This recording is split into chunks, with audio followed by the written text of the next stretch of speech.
Quand on me demande mon métier, je dis que je suis verrier. Alors tout de suite, les gens ils me disent « Ah, tu souffles les bouteilles à la bouche et tout ». Alors j'ai dit non, c'est terminé. C'est les compresseurs qui soufflent dans des tuyaux et qui font les bouteilles. Heureusement, parce qu'1 million de bouteilles par jour, je crois que je pourrais pas.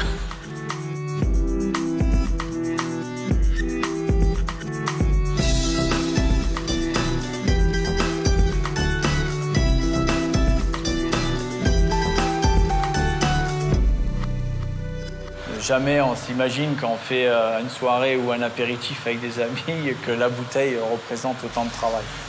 Je suis expert verrier, fils de verrier. Et c'est un métier qui est changeant parce que la pâte de verre n'est jamais la même. Donc c'est un métier à part. Il n'y a pas d'école pour fabriquer une bouteille ou fabriquer un pot. Et ça s'apprend sur le tas, quoi. Dans cette usine-là, on produit 1 million de bouteilles par jour. On va cueillir du verre. On fait une ébauche, on souffle, on la réchauffe, on la recuit et c'est parti. Ce sont les mêmes étapes qui ont plusieurs milliers d'années et qui sont aujourd'hui faites de façon industrielle. Cette usine, elle a été implantée à Béziers pour être au cœur du vignoble du Languedoc-Roussillon. C'est l'un des vignobles les plus importants au monde. C'est énorme. Les vins du Languedoc se sont très nettement améliorés. Nous les avons accompagnés dans cette montée de gamme. Vous êtes avec des amis et que vous avez plaisir à présenter une belle bouteille, un bel objet qui brille au soleil, vous la regardez, vous la débouchez, c'est quelque chose de sympathique, quoi. Vous versez, vous voyez le produit qui s'écoule, c'est beau.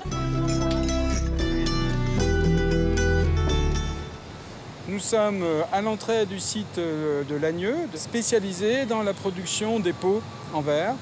Nous fabriquons plus d'1 milliard de pots par an.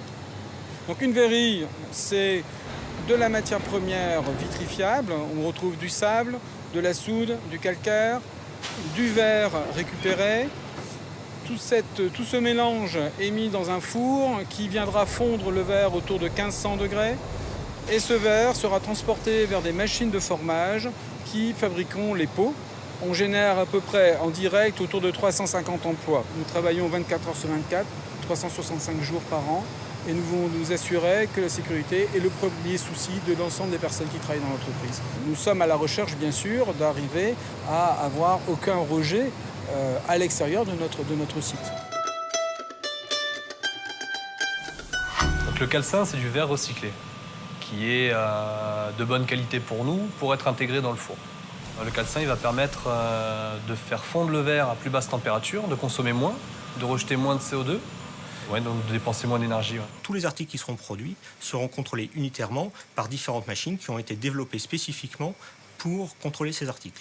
Si vous prenez un pot bébé, il a été étudié particulièrement pour être le plus, d'une part, facile à fabriquer et d'autre part, facile à contrôler. D'accord ? Donc vous avez, sur un pot bébé, vous avez le pot de référence en termes de qualité. Aujourd'hui, le verre est surveillé en permanence. Que ce soit du début du calcin jusqu'à la livraison de la pelletée chez le client, tout est checké à un moment ou à un autre.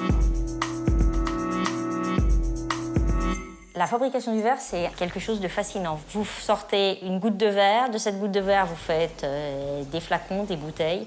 C'est complètement extraordinaire et magique. Après, vous avez un produit final que vous retrouvez sur toutes les tables du monde et de France. En plus, vous pouvez le recycler à l'infini.